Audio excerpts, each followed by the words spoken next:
Allez, les amis, la parole est à vous et on a Ibrahima qui a téléphoné. Salut Ibrahima. Salut, Alors, tu nous tu appelles m'entends? pour nous dire quoi?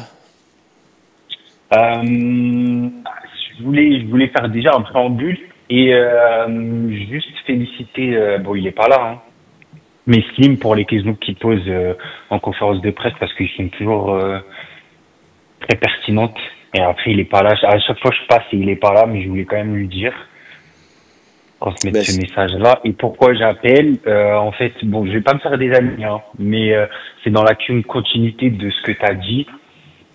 En fait, je voudrais que tous les supporters en fait se mettent ou se remettent un peu en question parce que là, ce que j'ai vu, en tout cas par rapport à la première défaite qu'il y a eu ce week-end, enfin franchement, c'était catastrophique.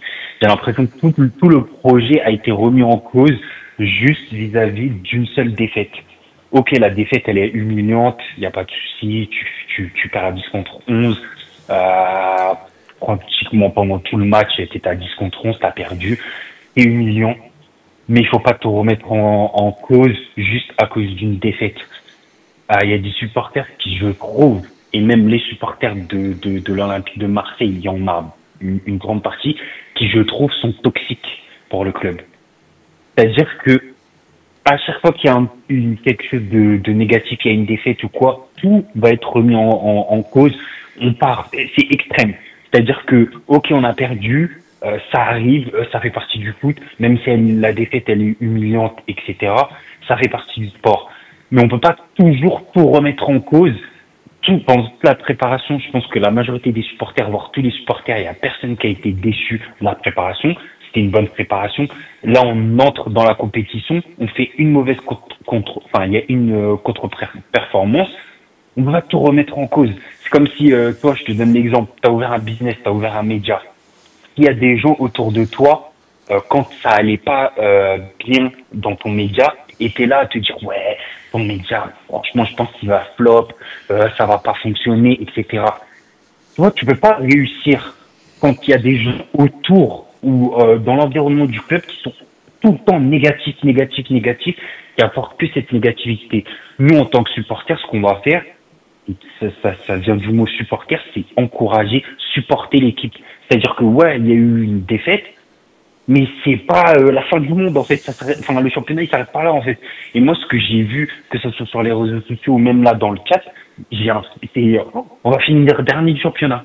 En fait, j'ai l'impression que c'est catastrophique, alors que je pense qu'il n'y a pas, il y a aucun signe qui montre qu'on va faire une saison catastrophique. Et en fait, la problématique, c'est des choses qui se répètent. On se plaint toujours de l'instabilité du club. Ouais, mais pourquoi ça marche pas? Pourquoi on n'arrive pas à faire un projet, etc. Désolé, hein, mais comme j'ai dit, je pense pas que je vais me faire des amis en disant ça, mais c'est une réalité et des fois, faut le dire les choses, même si ça fait pas plaisir de les entendre. Les dirigeants ont changé, les joueurs ont changé. Même au niveau de l'administratif, on voit que dans le club, ça commence à changer. Il y a quoi qui reste tout le temps? C'est les supporters. Les supporters n'ont pas changé, hein. Je pense depuis 30 ans, 40 ans, ils n'ont pas changé. Et je pense que ça, il faut se remettre en question, nous, en tant que supporters, et je m'implique dedans parce que je suis supporter de Marseille, de ne pas être toxique pour le club, de ne pas jouer le rôle des médias parisiens, etc., de l'équipe qui sort une avec ouais un choc dans le vestiaire, alors que c'est la première journée. Si on prend un tout petit peu de recul, mais c'est ouf. C'est ouf de se dire qu'on a l'impression qu'on est en crise, on a enchaîné 10 défaites. Il y a choc dans le vestiaire, Rabiot, Ro, mais enfin, il n'y a rien en fait, ils ont dû peut-être se disputer, etc. Parce que normal, il y a eu une défaite et comme j'ai dit, la défaite elle est humiliante et il n'y a pas de problème là-dessus. Tu vois, faut le dire. On n'est pas non plus des moutons. On a le droit de lui dire que on n'est pas content par rapport à ce qu'on a vu et que ça représente pas ce que c'est l'Olympique de Marseille. Mais il faut pas exagérer. Et je trouve il faut pas exagérer, il faut prendre du recul sur les choses. Je trouve que c'est trop, c'est vraiment trop exagéré par rapport à la situation actuelle du club. En fait, il y a aucun signe d'inquiétude par rapport à ce qui se passe, que ce soit le mercato, que ce soit le projet en question, l'entraîneur, les joueurs. Moi, pour ma part, en tout cas, je vois que du positif. Ou en tout cas, je vois beaucoup de positif. Il y a des questionnements à se poser sur certaines choses, les blocs bas, etc. Mais il n'y a rien de catastrophique. Et j'ai l'impression, en voyant les commentaires, etc., que on est dans une situation catastrophique. Eh bien écoute Ibrahima, je rajouterai rien, on dit la même chose, c'est ce que j'ai dit depuis le début de l'émission. Moi avant de critiquer que ce soit les joueurs ou que ce soit la direction ou que ce soit l'Olympique de Marseille en généralité ou Roberto De Zerbi, je veux voir plusieurs matchs. Là effectivement, comme tu l'as rappelé, on a le droit, et c'est normal, et c'est légitime d'être déçu, extrêmement déçu, parce que quand tu es à 11 contre 10, ben c'est quand même une sacrée claque dans ta tête que de perdre au final ce match. Après, de là à dire, je suis inquiet, oh là là, cette saison, on va encore rien voir, et oh là li, et oh là là, oh les gars, quand moi j'aurais vu 4 matchs de cette facture-là et que les 4 matchs on aura fait des nuls ou des défaites, ouais là je commencerai à dire bon les gars, je vous avais dit on se calme au bout du premier match, je veux voir, etc. Bon mais là j'ai vu, ça fait 4 matchs qu'on gagne pas, 4 matchs qu'on produit rien, 4 matchs qu'on n'est pas décisif et tout. Mais la vérité, contre Aston Villa, vous vous êtes pas régalé. Vous n'avez pas vu un bon match contre Aston Villa? Vous, au stade Vélodrome, 3-1 contre... Oh, les mecs, ils n'ont pas existé en seconde mi-temps. Et pour autant, il y a eu des bastons, il y a eu des bagarres. Donc les mecs, ils n'étaient pas venus juste pour faire de la représentation, un match amical. Ça a été un vrai match de foot. Ben moi, je me suis régalé. Je me suis éclaté. Voilà, j'ai trouvé qu'on avait super bien joué, que c'était chouette, il y avait de l'intensité, j'ai vu des buts, j'ai vu une victoire à la fin. J'étais ravi du match. Voilà. Ben là, je suis déçu qu'on n'ait pas gagné à Rennes. Mais autant j'étais hypé d'Aston Villa, autant je suis déçu de Rennes. Bon, ben voilà, c'est le foot. On dirait que l'OM, ils doivent tout le temps gagner. Et tu n'as pas le droit à l'erreur, tu n'as pas le droit d'avoir eu un manque de réussite. C'est un truc de fou, quoi. Bah écoute, Oufada 83, Aston Villa, match en bois, alors arrête de regarder l'OM. Parce que pour moi, c'était un match abouti, quoi. Je veux dire... mais c'est de ce que je dis, la toxicité de certains supporters. C'est-à-dire qu'en fait, j'ai l'impression, sincèrement, hein, quand j'écoute là le commentaire que tu viens de citer, j'ai l'impression que ces gens-là, ils veulent pas le bien de Marseille. En fait, comment tu peux dire ça? Je veux bien hein, qu'il y ait des avis différents et qu'on ait une façon de voir le foot différent. Hein. Mais comme tu as dit, qu'on dise que Aston Villa, c'est un match en bois, comme il a dit, ou un match nul, je suis désolé, hein, mais je peux pas comprendre. Je te remercie énormément de mal à comprendre ça. Et mis à part que ça soit quelqu'un qui veuille du mal à Marseille qui dit ça juste pour enfoncer le club, non, je vois pas d'autres... Je comprends ce que tu dis, Ibrahima. Merci beaucoup. Il y a pas mal de monde qui veut passer. On va prendre d'autres copains. Merci beaucoup d'avoir appelé. Par rapport à ce que tu viens de dire, c'est la passion, frérot. Je veux dire, c'est les gens qui disaient j'en ai marre, et lui il est nul, et lui si, et Roberto De Zerbi me casse les pieds, tatati, tatata. C'est parce qu'ils veulent voir, et je veux voir l'OM gagner, et donc tu es dans la passion, et quand tu es dans la passion, tu es dans l'excès. C'est ça la passion, c'est l'excès. Donc voilà, on s'énerve vite, on fait vite des conclusions hâtives, alors que justement, comme tu l'as fait Ibrahim, faut appeler au calme, à la lucidité, on prend du recul, on va voir ce qui se passe. Papa Ludo, pardon, et on va accueillir Romain Canuti sur ce plateau, qui nous dit, Seb, pourquoi Rabiot ne joue pas à gauche comme l'année dernière? Pourquoi changer une équipe qui gagne? Je comprends pas. Papa Ludo, tu peux pas dire ça. Enfin, encore une fois, quand je dis tu peux pas dire ça, c'est une expression. Vous dites ce que vous voulez en vérité. Et vous avez bien raison. On a passé notre temps l'année dernière à dire pourquoi il ne joue pas avec 3 attaquants, pourquoi il ne joue pas à 3 attaquants, pourquoi il ne joue pas à 3 attaquants. Résultat, ils ont recruté Paichao, ils sont en train d'essayer de faire Zegrova, il y a toujours Jonathan Rowe. C'est normal qu'ils mettent Rowe, Greenwood et que ce soit Aubameyang ou que ce soit Guiri devant, parce que tu mets 3 attaquants. Et après, il met ses 3 milieux de terrain, alors qu'il les place en mettant Holbert devant la défense et Rabiot, Angel Gomez sur la même ligne en relayeur, ou qu'il fasse comme il est en train de le faire, c'est-à-dire Rabiot plus un faux numéro 10, et derrière sur la même ligne, Holberg, Angel Gomez, ça c'est de la tactique, et il fait un peu ce qu'il veut. Mais tu peux pas dire que tu étais content de voir Rabiot à gauche l'année dernière, alors que tout le monde, à 90%, appelait de ses voeux que Rabiot redescende au milieu de terrain et qu'on mette enfin un attaquant. Moi, je préfère voir Papaludo 1000 fois Pachao sur le côté gauche, surtout contre les blocs bas. Après, comme on le disait avec Babou la dernière fois, lors du dernier OM au café que j'ai fait, on disait, on a le droit aussi de voir Rabiot plus reculé quand on joue contre des blocs bas, c'est-à-dire sur la même ligne que soit Angel Gomez, soit Holberg, soit aussi qui se repose, parce que lui aussi, il va falloir qu'il tourne pour durer toute la saison et éviter les blessures. Et mettre un petit peu plus de créativité, c'est-à-dire on peut très bien imaginer si toutefois par exemple on arrive à faire Zegrova, Zegrova à droite, Greenwood en faux numéro 10, sur le côté gauche Paichao et devant que ce soit Gouiri ou Aubameyang, et là tu vas avoir 4 attaquants et Rabiot avec la capacité qu'il a de se projeter, s'il est au milieu de terrain, donc sur les blocs bas, il y aura peut-être plus de capacité. Romain Canucci nous a rejoint. Salut Romain. Salut Seb. De te retrouver, et je ne suis pas venu seul pour te retrouver dans cet OM Café. Regarde, je suis là avec le livre Le football selon Roberto De Zerbi. On avait reçu son auteur Salim Lamrami dans un OM au Café il y a quelques semaines de ça. On s'était dit on vous fera gagner un exemplaire de ce livre. Il faudrait le faire tout simplement, donc c'est pour ça que je te remercie de me laisser passer une tête dans l'émission. On va le faire gagner aux abonnés. Il y a un temps additionnel ou pas aujourd'hui Oui, on va se faire un petit temps additionnel. Eh bien écoute, on le fait gagner dans le temps additionnel, comme ça sera avec les membres de notre communauté. Autant vous récompenser, vous qui faites en sorte toute l'année qu'on puisse...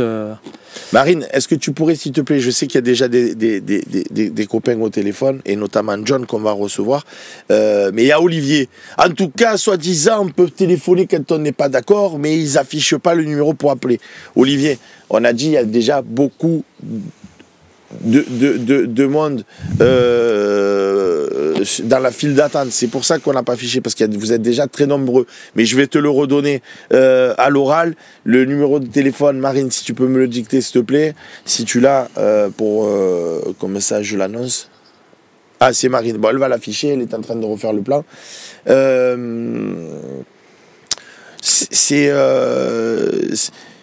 Toi, tu t'es emmerdé en attendant d'avoir John, tu t'es emmerdé contre Aston Villa, Romain?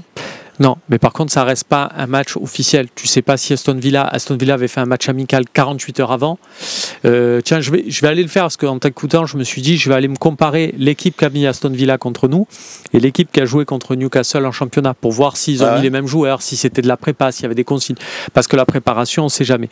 Une chose est sûre par rapport à tout ce que j'ai entendu, Rabiot, pourquoi on le remet pas à gauche comme l'année dernière? Si on regarde bien la fin de saison, les 2-3 derniers matchs, on a déjà joué avec Jonathan Rowe à gauche et Adrien Rabiot plus dans l'axe. On avait déjà, entre guillemets, changé de schéma. Et juste pour répondre à Ibrahima, enfin juste pour indiquer à Ibrahima qui disait « Ouais, regardez, l'équipe, ils ont fait une sur l'OM, il y a le feu à l'OM et compagnie ». C'est des couvertures de région. C'est-à-dire que l'équipe, pour vendre, ils font une couverture à Marseille, une couverture... Moi, je suis abonné à l'équipe, j'ai la couverture Natio, la couverture au national. C'était pas du tout sur l'OM, c'était sur la victoire de Lyon à Lens. Donc, voilà, des fois, il faut dire ouais, ils nous en veulent. Alors, c'est toujours pareil, c'est-à-dire que quand on gagne et que l'équipe, on n'est pas en une, c'est un scandale, ils minimisent. Et puis, quand on est en une, c'est un scandale parce qu'ils nous mettent en une. Il faut toujours un peu se tempérer. Exactement. Marine, est-ce qu'on a John avec nous? Alors que le numéro s'affiche. Allô? Oui, salut John. Salut Seb, salut Romain. Salut. Et bonjour à tous. Ça va? Qu'est-ce que tu voulais nous bien dire? Ouais. Alors, bon, je vais pas épiloguer longtemps, mais je suis aligné avec ce que disait Ibrahima sur les supporters qui critiquent et qui remettent tout en cause. Voilà, ça une aparté. Ensuite, je voulais dire aussi que j'étais aligné avec ce que tu disais avec le match d'Aston Villa. Moi, j'ai aimé la maîtrise, j'aime ce côté maîtrise qui fait courir l'adversaire, etc. Même si j'ai une petite crainte en fait pour la suite du championnat. C'est qu'on a vu l'an dernier qu'on n'arrivait pas à jouer contre des blocs bas, cette saison, j'ai l'impression que ça va être rebelote. Les équipes, on nous attend toujours en bloc bas et on ne trouve pas cette solution-là. Et je trouve qu'on manque toujours de verticalité. Alors, je dis pas qu'il faut le faire tout le temps, parce que sinon, bien sûr, on va être pris en compte comme d'habitude, mais on trouvera des solutions à ce sujet. Mais on manque toujours de verticalité. Et ça peut être problématique. Je te donne un exemple tout bête. Tu regardes Brest-Lille, 3-3, mais tu as des équipes qui couvrent le jeu. Contre l'OM, c'est jamais le cas. C'est jamais le cas parce qu'on a une grande maîtrise, parce qu'on a fait un bon mercato et qu'en règle générale, on a d'excellents joueurs. Il faut que ça se mette en place. De Zerbi, il attend toujours qu'on ait Pacquiao sur ses deux jambes, peut-être Zegrova, peut-être Ordonez, etc. Mais en équipe, même avec l'équipe actuelle, tu devrais être quand même capable de créer ces failles-là et de jouer plus vite. Parce que tu vois, tu disais contre le PFC, oui, il faut espérer marquer dans les 15 premières minutes. Carrément, parce que c'est ce qui va te faire ouvrir le jeu. Par contre, si tu as le PFC qui certainement le fera, enfin j'ose espérer qu'il le fasse ou pas, mais bloc bas, et qu'on va galérer, et qu'on prend pas aucune prise de risque, hein. Ceci dit, pas de frappe de loin. Bon, là, Rowe a été pour moi pas bon parce qu'il a rien provoqué du tout, si ce n'est garder le ballon et en fait l'équipe est déjà replacée, tu peux rien créer. On attend toujours l'exploit individuel et je trouve que, enfin, j'ose espérer que De Zerbi trouve cette solution sur des blocs bas avec une transition un peu plus rapide. Voilà, et la balle, d'avoir le ballon, c'est bien. Après, on tire pas de loin, etc. Ça devient plus compliqué. Et là, ce sera un match au Vélodrome. Malheureusement, ça va gronder rapidement si on n'y arrive pas ou si on prend un contre. Voilà, faudrait trouver juste ce petit truc-là. Et je suis étonné que De Zerbi, alors on verra dans les matchs à venir, hein, n'ait pas trouvé cette solution-là contre des blocs bas qu'il a vécu la saison dernière, en fait. Voilà, acquérir cette expérience-là pour essayer d'innover un petit peu en gardant toujours, bien sûr, ses principes de jeu. Contrôle du bal, pressing haut, etc. Voilà, c'était tout ce que j'avais à dire. Bah écoute, merci d'avoir appelé John pour nous dire tout ça. Après, tu sais, c'est pour ça que ça me fait toujours sourire, parce que entre ce que dit le coach et ce qu'on voit sur le terrain, il y a des fois des grands écarts. Je veux dire, on a l'impression que ce qu'on voit sur la pelouse reflète scrupuleusement ce que le coach il veut faire. Le coach, vous croyez vraiment, les amis, qu'il n'a pas envie de voir un ballon qui circule rapidement quand on est sur les phases d'attaque? Vous croyez vraiment que le coach, il n'a pas envie de voir des joueurs qui font des crochets et qui éliminent leur adversaire à 1 contre 1? Vous croyez vraiment que le coach, lui, la seule chose qui l'intéresse, c'est de faire de la passe à 10? Évidemment que lui-même, il dit à chaque fois, dès que vous recevez, et d'ailleurs vous en avez eu l'exemple, quand vous voyez le reportage sans jamais rien lâcher, où justement il se prend la tête avec Koné. Pourquoi? Parce qu'il dit, arrêtez de faire des contrôles de balles. Je veux que le ballon il circule, je veux que ça aille vite, on joue à une touche, vous devez arriver, mais ça après c'est le talent des joueurs. Encore une fois, qu'est-ce qu'il y peut, Roberto De Zerbi, si sur ce match contre Rennes, ben, Angel Gomez, c'est Mouligas, Holberg, c'est Mouligas, pour pas dire les deux, c'est mauvais. Qu'est-ce qu'il y peut si Jonathan Rowe, qui a dynamisé son couloir gauche pas mal de fois dans les matchs de prépa, ben là il fait que des mauvais choix, il s'entête, il combine pas avec ses partenaires. Que Rabiot, ben il frappe sur le poteau, mais à côté de ça, bon, il est dans une espèce de faux rythme. Que Greenwood, il n'y a pas la magie qui sort de ses pieds.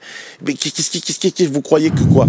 Que lui il est satisfait, il voit son match, il dit ben, c'est exactement ce que je voulais voir, tiens, je suis ravi, voilà. Et puis si on pouvait prendre un contre et prendre, il est aussi dépité que vous. Donc je veux dire, c'est une réalité. Donc là il faut voir encore une fois cette équipe qui, avec la répétition des matchs, avec les nouveaux qui vont s'intégrer, ben on va voir ce que ça va donner. Moi je suis pas inquiet, c'est pas parce que je suis pas inquiet que ça veut dire qu'on va gagner tout le match. Romain, tu en penses quoi, toi? Moi, j'étais attentif à ce que disait John un peu sur les blocs bas.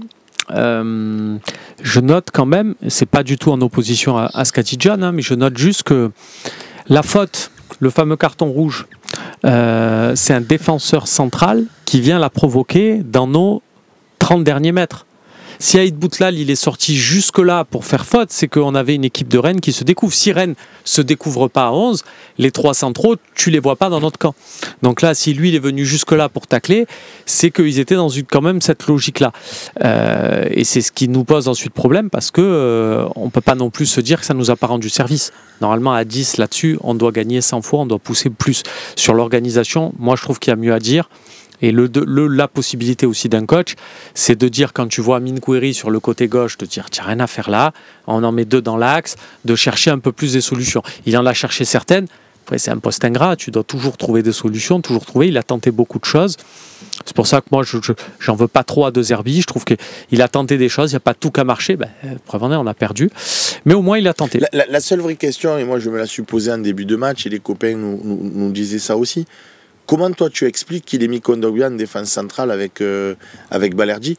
Je précise ma question, si tu veux faire ça, et pourquoi pas, fais-les jouer quelques minutes ensemble, que ce soit contre Aston Villa ou que ce soit contre Séville. Là, si tu veux mettre Murillo à gauche, pareil, alors on a vu un petit peu pendant la prépa du Murillo à gauche, mais légèrement. Ok, les copains vont me dire, quand on fait une prépa, on prépare une saison, on ne prépare pas le match à Rennes, d'accord. Mais pourquoi d'un coup tu nous sors Kondogbia du chapeau comme ça? Pourquoi il n'a pas joué avec sa défense? Garcia, Balerdi,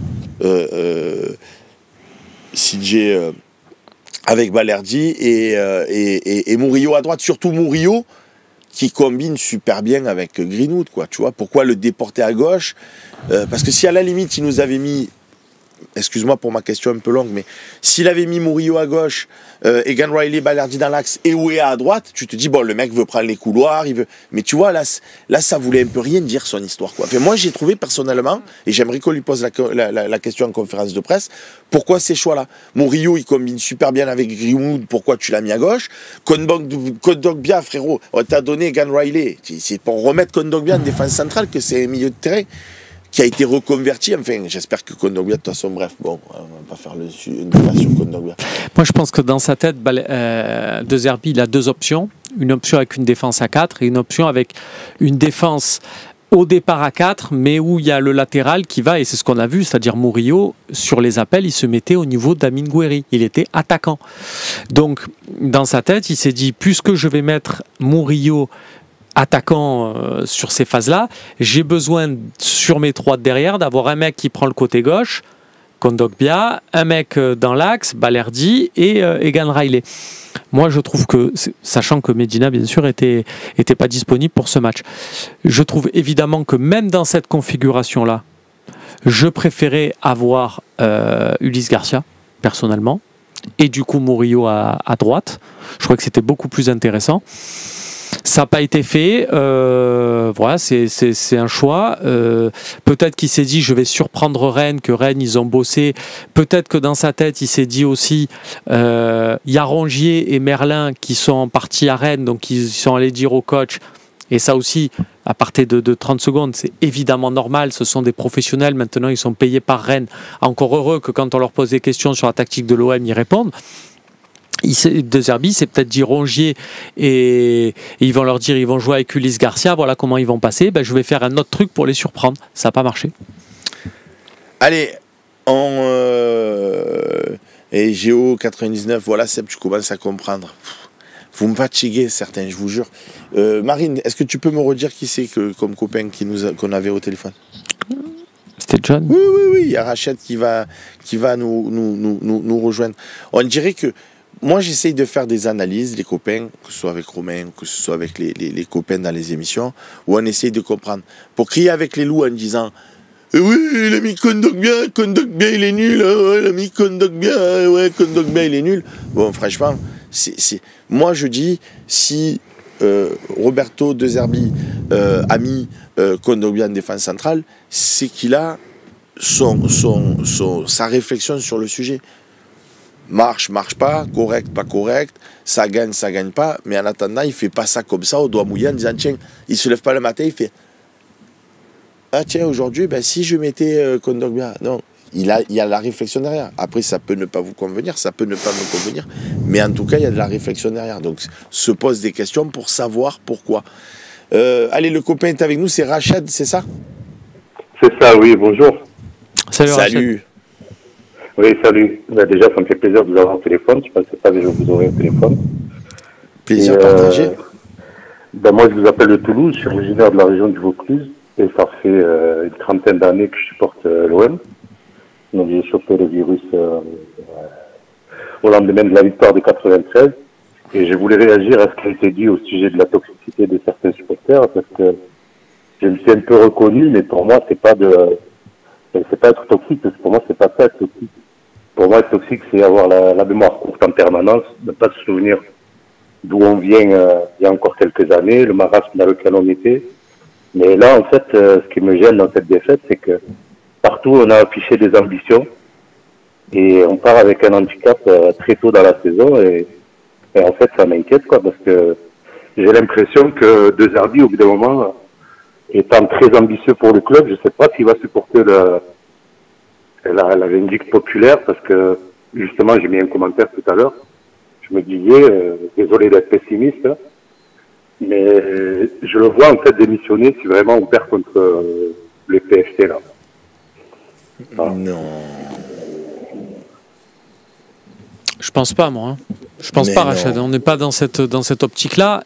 Et juste là-dessus, parce que il n'y a pas de bons ou de mauvais supporters. Il n'y a pas de. J'aimais pas trop, moi, la formule d'Ibrahima qui disait c'est les gens qui disent ça, ils veulent pas le bien de l'OM. Qui on est pour savoir ce qui est bien, ce qui est pas bien pour le club. Si on le sait, ben, on est dirigeant et encore, on le voit bien. Tu n'arrives pas à faire l'unanimité, à prendre 100% des bonnes décisions. On ne sait pas. On vit sa passion comme on la vit. Moi, j'aime bien une définition qui dit supporter, c'est quelqu'un qui paie sa place. Voilà, donc après, il n'y a pas de... Moi, je suis supporter... Pas forcément, tu peux regarder aussi les matchs à la télé. Si tu habites à Lille oui, et que tu es supporter de l'OM... Dans l'idée, tu as bien compris, c'était de l'idée ancestrale de tu vas au stade, tu paies ta place, et puis tu vois, et puis tu gueules pas, tu fais ce que... Voilà, j'aime bien cette idée-là, qui est de dire, on vit chacun notre passion comme on l'entend. Il y en a qui vont être pessimistes, il y en a qui vont être optimistes, mais il n'y a pas de plus intelligent que les autres, de plus, et même nous, c'est ce qu'on dit à chaque fois, hein, l'avis d'un supporter vaut l'avis d'un autre supporter, il n'y en a pas qui sont au-dessus des autres. Donc voilà, ceux qui ont envie de s'alarmer, qui ont envie de... Voilà, par exemple, moi, je ne partage absolument pas ton point de vue, Rachid. Enfin, je pense que voilà, De Zerbi, il est très loin de la démission. Bon, et puis on n'a pas... En fait, ce qui me fait dire ça, c'est que c'est son implication pour le club, et j'ai l'impression qu'auprès de certains joueurs, son discours, il passe pas, et que c'est comme s'il se confrontait à un mur, et lui-même, il sait pas pourquoi, en fait. Parce que j'ai vu la série, je sais plus le nom, j'ai perdu le nom, mais j'ai vu la série sur l'OM, les coulisses, et quand on voit sa passion et ce qu'il anime, je sais pas, ça doit être très frustrant pour lui, quand même. Et quand je l'ai vu sur le banc contre Rennes, là... Le corps il parle aussi, et je sais pas, ça m'a frappé, en fait. J'ai l'impression qu'il était vraiment en plein désarroi, quoi. Après, j'espère que je me trompe, hein. Non, mais voilà, là-dessus, Rachid, juste pour te dire, c'est une série, donc il faut pas prendre ça pour argent comptant dans le sens où c'est fait par le club, c'est-à-dire qu'on te montre les clashs avec les joueurs qui sont plus dans les plans du club, que ça soit Ouahi, que ça soit Ismaël Koné. Alors tu me diras, encore heureux qu'avec ceux qui donnent satisfaction, ils se clashent pas parce que par définition ils sont bons. D'accord, mais des fois il y a eu d'autres trucs qu'on t'a pas montré, et puis des prises de tête, des ci, des là, il en a eu avec d'autres joueurs tout au long de la saison. Et surtout, j'ai envie de te dire, ce qu'on ne te montre pas, parce que nous on a regardé ça, mais tu regardes des reportages sur la Première Ligue, sur la Liga, sur ce que tu veux, tous les coachs, ils sont comme ça. Les mecs qui sont dans le foot, ils sont habitués à avoir des coachs comme ça, un peu spéciaux, un peu colériques, un peu omnibulés par le club, par le résultat, par la vie du truc. Donc moi, je pense que c'est le foot, hein, c'est le foot qui est comme ça. J'espère vraiment me tromper, parce que c'est quelqu'un qui marche beaucoup à l'instinct, donc je ne dis pas que j'ai raison sur tout, mais souvent au feeling, et j'espère vraiment me tromper, quoi. Mais voilà, non, moi, mais ça fait plus de 10 ans que je le dis, et voilà, je suis fan de longue date.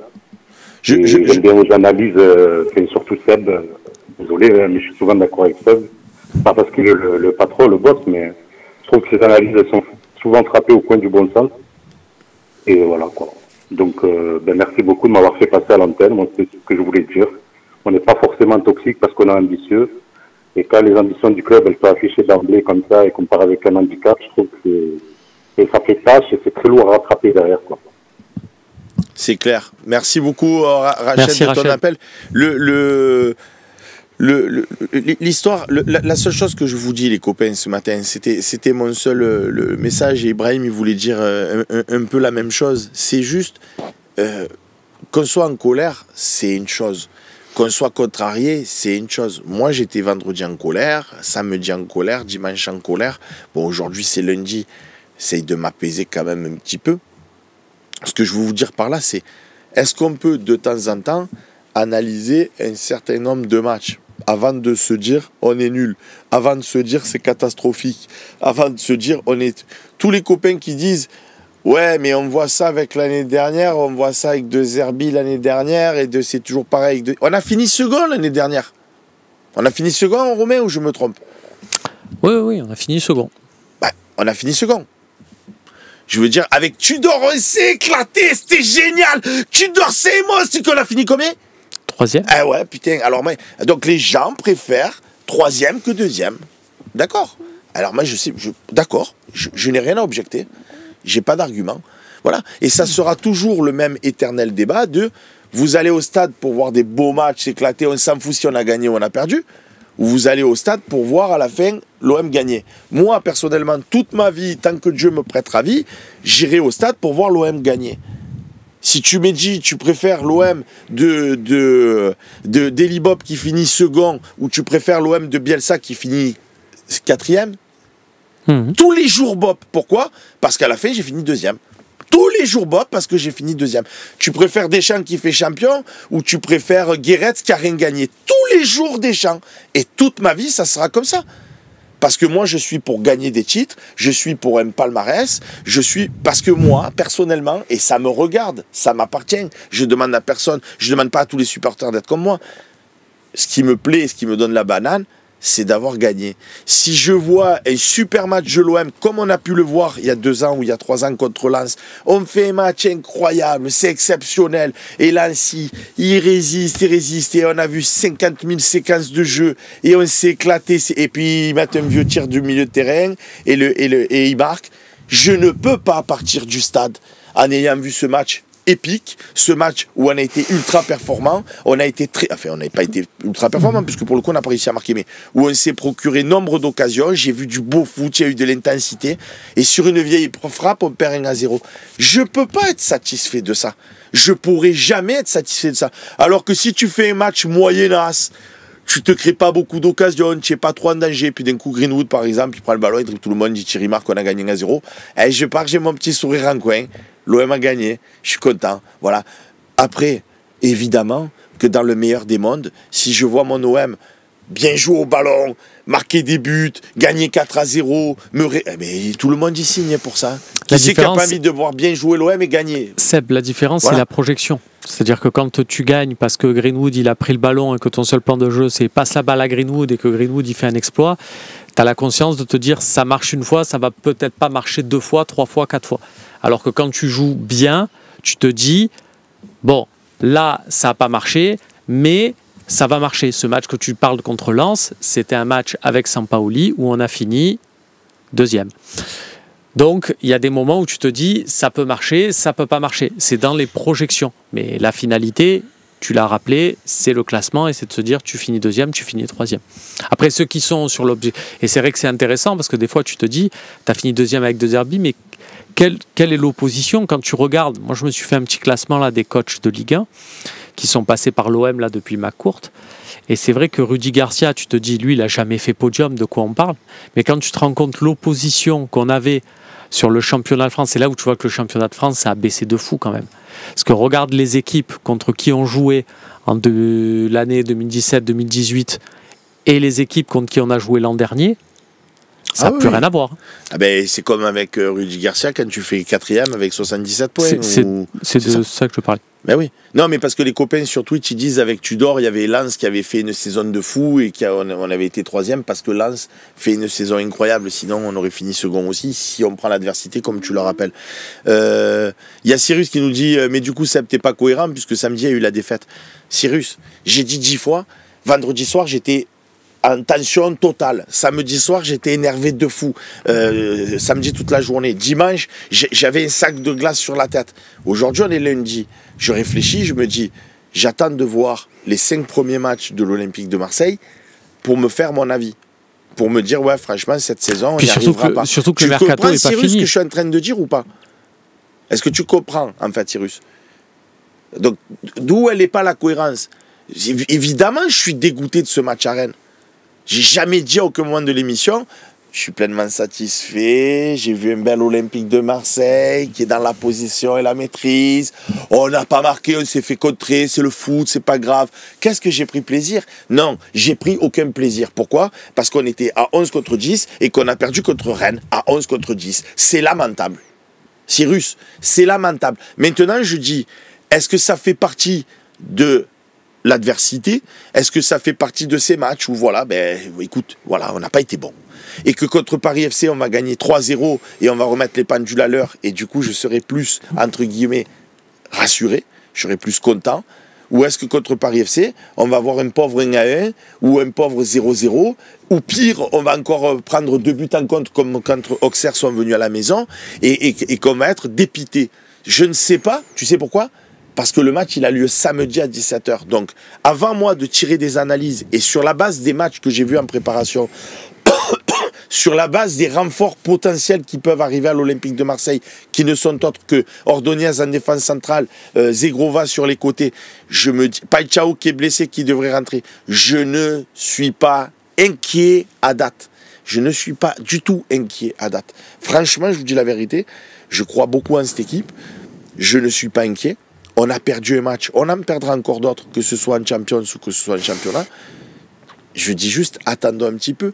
Et ce qui me fait sourire, et je vous le dis, parce que depuis tout à l'heure, je cherche le calendrier que forcément, Romain, toi, tu connais par cœur.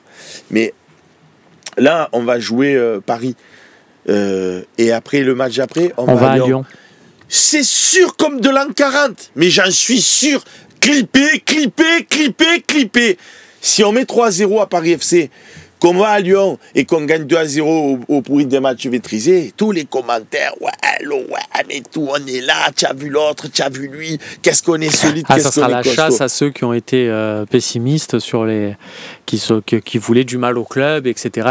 Voilà. La première défaite. Et à l'inverse, si on fait nul contre Paris FC et qu'on prend 2-0 à Lyon, je pense que ce soit Romain Canucci ou que ce soit Sébastien Volpe, après 3 journées, tu as 0 point ou 1 point dans mon scénario théorique, on sera là à dire, les gars, il y a un problème.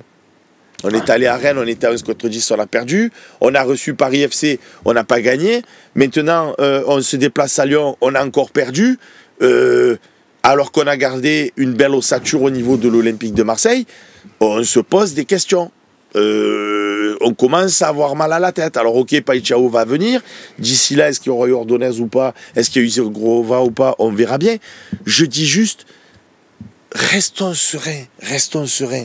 Et malheureusement, pour tous les copains qui disent, il n'y a pas de jeu, on s'ennuie, ça manque de transition, ça manque de rapidité. C'est le jeu de De Zerbi. Après, si vous n'aimez pas, je suis désolé pour vous. Moi, j'aime bien. Personnellement, j'aime bien voir cette équipe qui maîtrise, parce que contrairement à Sampaoli, et toi, je sais que tu aimais bien Sampaoli, est-ce que tu ne trouves pas que dans les derniers mètres avec De Zerbi, il y a quand même de temps en temps la volonté d'accélérer. Je trouve qu'avec Sampaoli, c'était quand même beaucoup à toi, à moi, à toi.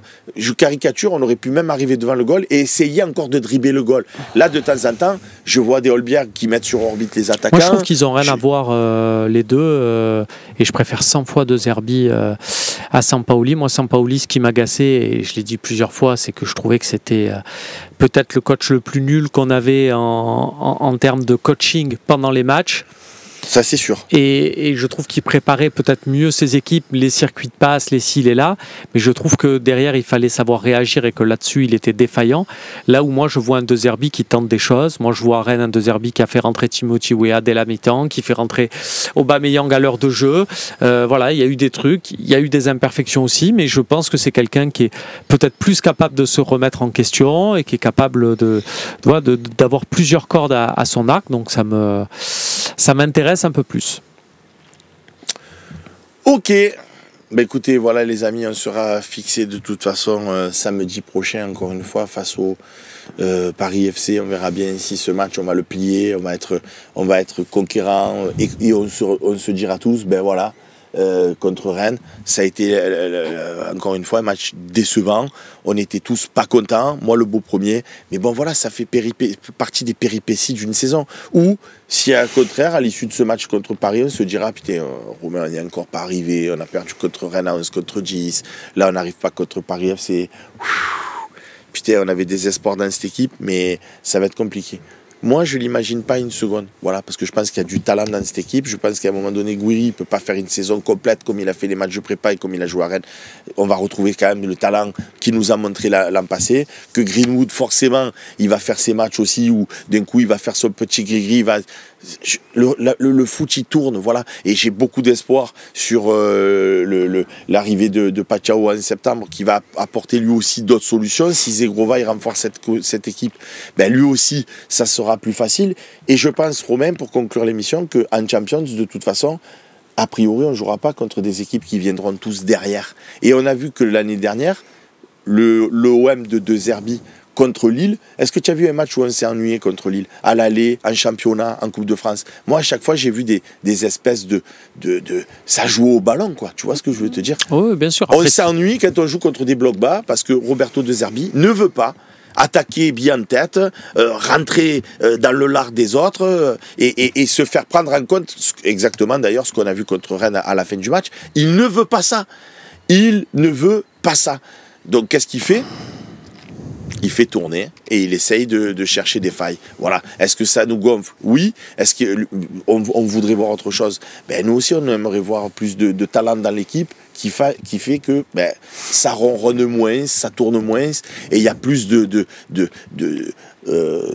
dépassement de fonction, il y a plus de prise de risque qui ferait qu'il y aurait moins ce sentiment de...